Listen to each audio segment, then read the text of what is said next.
ಕಾಂಗ್ರೆಸ್ ಕುರ್ಚಿ ಕಿತ್ತಾಟ ಹೈಕಮಾಂಡ್ನತ್ತ ರಾಜಣ್ಣ ಬೊಟ್ಟು ಮಾಡ್ತಾ ಇದ್ದಾರೆ. ನಾಯಕತ್ವ ಬದಲಾವಣೆ ಚರ್ಚೆಗೆ ಹೈಕಮಾಂಡ್ ಸ್ಪಷ್ಟನೆ ಕೊಡಬೇಕು. ಗೊಂದಲ ಪರಿಹಾರ ಮಾಡದೇ ಇದ್ರೆ ಆಡಳಿತದ ಮೇಲೆ ಅದರ ಪರಿಣಾಮ ಆಗುತ್ತೆ. ಸದ್ಯ ಅನಗತ್ಯವಾಗಿರುವ ಅಭಿಪ್ರಾಯಗಳು ವ್ಯಕ್ತ ಆಗ್ತಾ ಇವೆ. ಇದಕ್ಕೆ ಬ್ರೇಕ್ ಹಾಕೋ ಕೆಲಸನ ಹೈಕಮಾಂಡ್ ಮಾಡಬೇಕು. ಗೊಂದಲ ಪರಿಹಾರ ಆಗದೇ ಇದ್ರೆ ಶಾಸಕರಲ್ಲೂ ಗೊಂದಲ ಇರುತ್ತೆ ಎಂದಿದ್ದಾರೆ. ಇಬ್ರು ಹೋಗ್ತಾರೆ.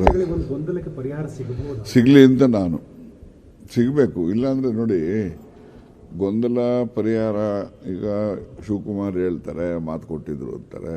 ಅವರು ಏನು ಆ ಥರ ಚರ್ಚೆ ಆಗಿಲ್ಲ ಅಂತ ಮುಖ್ಯಮಂತ್ರಿಗಳು ಹೇಳ್ತಾರೆ. ಬಟ್ ಏನೇ ಮುಖ್ಯಮಂತ್ರಿಗಳು ಏನು ಹೇಳ್ತಾರೆ, ಆ ಥರದ್ದು ಯಾವುದೂ ಚರ್ಚೆಗಳು ಇಲ್ಲ ಅಂತ ಹೇಳಿದ್ರು ಕೂಡ ಕಡೆಗೆ ಏನು ಹೇಳ್ತಾರೆ, ಹೈಕಮಾಂಡ್ ಏನು ತೀರ್ಮಾನ ಮಾಡ್ತಾರೋ ಆ ತೀರ್ಮಾನಕ್ಕೆ ಬದ್ಧ ಅಂತಾರೆ.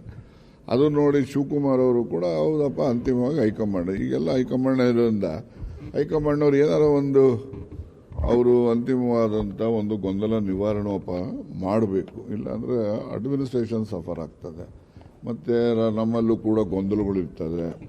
ಏನಪ್ಪ, ನಾಳೆ ಅವ್ರ ಮುಖ್ಯಮಂತ್ರಿ ಆದರೆ ನಮ್ಮದೇನು, ಇವ್ರ ಮುಖ್ಯಮಂತ್ರಿ ಇದ್ರೆ ಏನು, ಹೀಗೆ ಹೋಗೋರು ಬರೋರು ಎಲ್ಲಗಳು ಚರ್ಚೆಗಳಾಗ್ತವೆ. ಎಲ್ಲ ನಮ್ಮಂಗೇನೆ ಯಾರೂ ಇರೋದಿಲ್ಲ, ಗೊತ್ತಾಯ್ತಾ? ಅದರಿಂದ ಗೊಂದಲ ನಿವಾರಣೆ ಮಾಡಬೇಕು ಅಂತೇಳಿ ನಾನು ಕೂಡ ಹೈಕಮಾಂಡ್ಗೆ ಹಿಂದೆನೂ ಕೂಡ ಮಾಧ್ಯಮದ ಮೂಲಕ ಒತ್ತಾಯನೂ ಕೂಡ ಮಾಡಿದ್ದೇನೆ. ಈಗಲೂ ಕೂಡ ನಾನು ಪಕ್ಷ ಈಗ ಕಾರ್ಪೊರೇಷನ್ ಎಲೆಕ್ಷನ್ಸ್ಗಳು ಜೂನ್ 30 ಒಳಗಡೆ ಮಾಡಬೇಕಂತಿದೆ. ನಾಯಕತ್ವ ಬದಲಾವಣೆ ಚರ್ಚೆಗೆ ಹೈಕಮಾಂಡ್ ಸ್ಪಷ್ಟನೆ ಕೊಡಬೇಕು. ಗೊಂದಲ ಪರಿಹಾರ ಮಾಡದೇ ಇದ್ರೆ ಆಡಳಿತದ ಮೇಲೆ ಅದರ ಪರಿಣಾಮ ಆಗುತ್ತೆ. ಸದ್ಯ ಅನಗತ್ಯವಾಗಿರುವ ಅಭಿಪ್ರಾಯಗಳು ವ್ಯಕ್ತ ಆಗ್ತಾ ಇವೆ. ಇದಕ್ಕೆ ಬ್ರೇಕ್ ಹಾಕೋ ಕೆಲಸನ ಹೈಕಮಾಂಡ್ ಮಾಡಬೇಕು. ಗೊಂದಲ ಪರಿಹಾರ ಆಗದೇ ಇದ್ರೆ ಶಾಸಕರಲ್ಲೂ ಗೊಂದಲ ಇರುತ್ತೆ ಎಂದಿದ್ದಾರೆ. ಇಬ್ರು ಹೋಗ್ತಾರೆ. ಸಿಗಲಿ ಅಂತ ನಾನು ಸಿಗಬೇಕು. ಇಲ್ಲಾಂದ್ರೆ ನೋಡಿ, ಗೊಂದಲ ಪರಿಹಾರ ಈಗ ಶಿವಕುಮಾರ್ ಹೇಳ್ತಾರೆ, ಮಾತು ಕೊಟ್ಟಿದ್ರು ಅಂತಾರೆ. ಅವರು ಏನು ಆ ಥರ ಚರ್ಚೆ ಆಗಿಲ್ಲ ಅಂತ ಮುಖ್ಯಮಂತ್ರಿಗಳು ಹೇಳ್ತಾರೆ. ಬಟ್ ಏನೇ ಮುಖ್ಯಮಂತ್ರಿಗಳು ಏನು ಹೇಳ್ತಾರೆ, ಆ ಥರದ್ದು ಯಾವುದೂ ಚರ್ಚೆಗಳು ಇಲ್ಲ ಅಂತ ಹೇಳಿದ್ರು ಕೂಡ ಕಡೆಗೆ ಏನು ಹೇಳ್ತಾರೆ, ಹೈಕಮಾಂಡ್ ಏನು ತೀರ್ಮಾನ ಮಾಡ್ತಾರೋ ಆ ತೀರ್ಮಾನಕ್ಕೆ ಬದ್ಧ ಅಂತಾರೆ.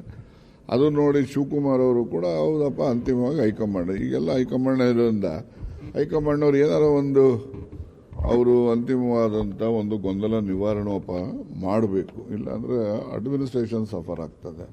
ಮತ್ತು ನಮ್ಮಲ್ಲೂ ಕೂಡ ಗೊಂದಲಗಳು ಇರ್ತದೆ. ಏನಪ್ಪ, ನಾಳೆ ಅವ್ರ ಮುಖ್ಯಮಂತ್ರಿ ಆದರೆ ನಮ್ಮದೇನು, ಇವ್ರ ಮುಖ್ಯಮಂತ್ರಿ ಇದ್ರೆ ಏನು, ಹೀಗೆ ಹೋಗೋರು ಬರೋರು ಎಲ್ಲಗಳು ಚರ್ಚೆಗಳಾಗ್ತವೆ. ಎಲ್ಲ ನಮ್ಮಂಗೇನೆ ಯಾರೂ ಇರೋದಿಲ್ಲ, ಗೊತ್ತಾಯ್ತಾ? ಅದರಿಂದ ಗೊಂದಲ ನಿವಾರಣೆ ಮಾಡಬೇಕು ಅಂತೇಳಿ ನಾನು ಕೂಡ ಹೈಕಮಾಂಡ್ಗೆ ಹಿಂದೆನೂ ಕೂಡ ಮಾಧ್ಯಮದ ಮೂಲಕ ಒತ್ತಾಯನೂ ಕೂಡ ಮಾಡಿದ್ದೇನೆ. ಈಗಲೂ ಕೂಡ ನಾನು ಪಕ್ಷ ಈಗ ಕಾರ್ಪೊರೇಷನ್ ಎಲೆಕ್ಷನ್ಸ್ಗಳು ಜೂನ್ 30 ಒಳಗಡೆ ಮಾಡಬೇಕಂತಿದೆ.